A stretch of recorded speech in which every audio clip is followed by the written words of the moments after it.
10 lagu Malaysia yang paling ikonik atau evergreen. Kalau hang Google, hang quick Google search, memang keluar list ni. Jack Levita, Gemilang? Tak ada. Tak ada? Tak ada. 8 lagu dalam list ni semua tahun 19 something.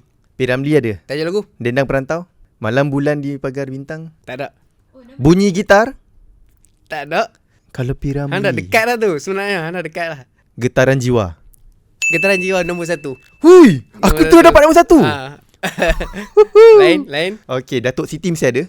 Datuk Siti ada 1. Cindai? Betul, nombor 6. Okey, M. Nasir mesti ada. Tak ada. M. Nasir pun tak ada. Tak ada. Amy Search? Search ada? Fantasia Bulan Madu? Salah. Tiada lagi. Tak ada. Tak ada. Isabella? Isabella nombor 3. Isabella nombor 3. Nombor 2 ni aku tak rasa hang boleh expect kot. Dia penyanyi zaman Lagu tu 80-an. 80-an bukan zaman-zaman Ellie Cats ke? Amir, hang jangan nafikan aku. Hang kena ni lah. Hang kena bagi tajuk lagu. Okey, Senyumlah Kuala Lumpur. Tu, siapa yang ni tu? Ellie Cats? Tak ada. Bukan hang, kalau teka hang ambil lagu yang tak top tu. Ambil lagu dia yang top. Contohnya. Sekuntum Mawar Merah. Sekuntum Mawar Merah.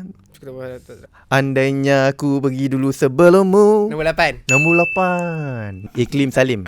Oh, Kan? Iklim lah. Suci Dalam Debu. Suci Dalam Debu nombor 4. Takkan tak ada Ziana Zain? Ziana Zain tak ada. Sudirman? Mesti ada. Oh, Sudirman. Sudirman ada lah. Balik Kampung. Balik Kampung nombor 2. Hoi! Nombor 2 Balik Kampung. So maksudnya ada satu lagi. Melo yang semangat. Melo yang semangat. Aku bukanlah seorang pejuang tu. Warisan ke tu? Warisan nombor 10. Warisan nombor 10. Hang tengok menyanyi. Aku minta tajuk lagu. Oh, maksudnya hang pun tak tahu lagu lah. lah. Aku tak tahu kan. Aku ingat dia sikit lah. Dia cakap pasal nature. Thank you, Min. Zainal Abidin. Correct. Hijau. Zainal Abidin. Kau beritahu. Zainal Abidin, hijau. Hijau nombor 7. Yes, lagu PLKN. Satu band, satu lelaki. Indie band. Wah, aku tak sure. Spider. Oh, tak. Oh. Dia band lama. Band lama. Tapi gitaris dia agak famous dan masih aktif. Slam ke?